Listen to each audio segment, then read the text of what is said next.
Once outside the house, I feel myself perk up, the weight of emotion in there lifted off my shoulders.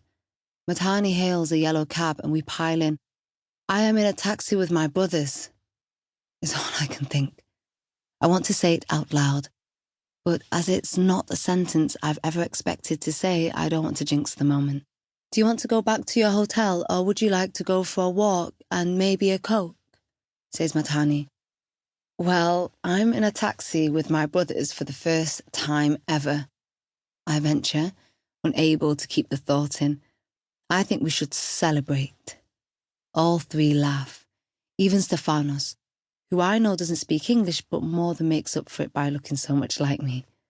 As we get into town, we bundle out of the taxi and start to stroll along Liberation Avenue. There are still plenty of people on the streets, and I'm glad of the distraction.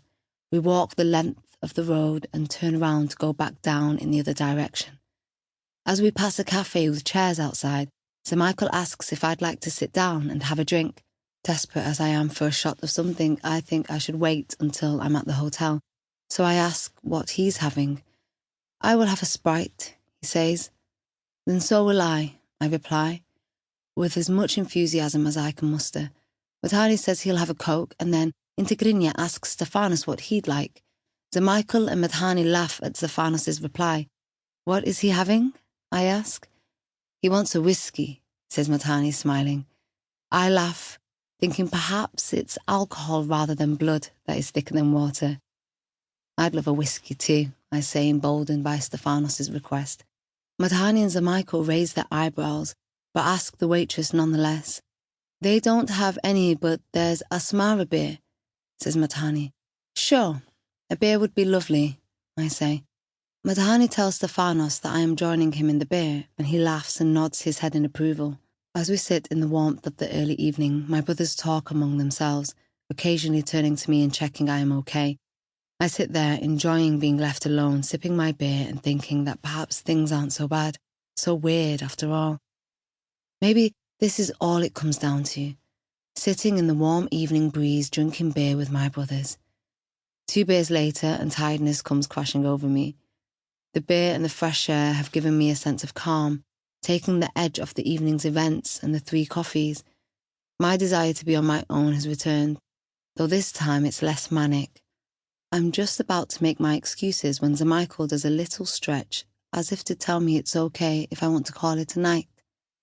"Are you tired?" I ask. "Yes, I think we all are. It is only early, but so much has happened today that we need to go and rest, don't you think?" he says. "Yes, definitely," I say, hoping he can hear how grateful I am for his lifeline. As we walk back to my hotel, a comfortable silence falls upon us. We say goodbye in the lobby and make arrangements for them to meet me here in the morning. I get my key and head for my room. As I close the door and lean against it, I let out a massive sigh. I did it, I whisper, and then the tears come. I slide down the door, curl up on the hard floor and cry as I have never cried before, and as I am doing so, I hope nothing will ever make me cry like this again. I let everything out, all the sadness and the anger I have ever felt about being adopted. I cry for my mother and the sister I have only just learnt I had, neither of whom I will ever meet. I cry for the years I spent wondering about my birth family. I cry for the hard life that shows on my father's face, and the first ever joke I shared with my sister. I cry for my dad in England and how me coming here might have made him feel, and for Tom and Lydia and how they might feel when they learn I have 3 other brothers and a sister who look like me. I cry at how complicated and insurmountable it all seems. I cry with joy and I cry with relief, but mostly I cry at how alone I felt in that room in my Tamanai, despite the fact that I finally had everything I have ever wanted. Are these the tears that wouldn't come earlier, I think? I stop trying to think about why I am crying and just let myself give into it. I'm not really sure how long I sit on the floor crying, 10 minutes, maybe 20, but eventually the sobs stop, as does the shaking. I go from crying to snivelling, and as I'm not really a snivelling sort, I decide enough is enough and go to the bathroom to see the damage I have done to my capillaries.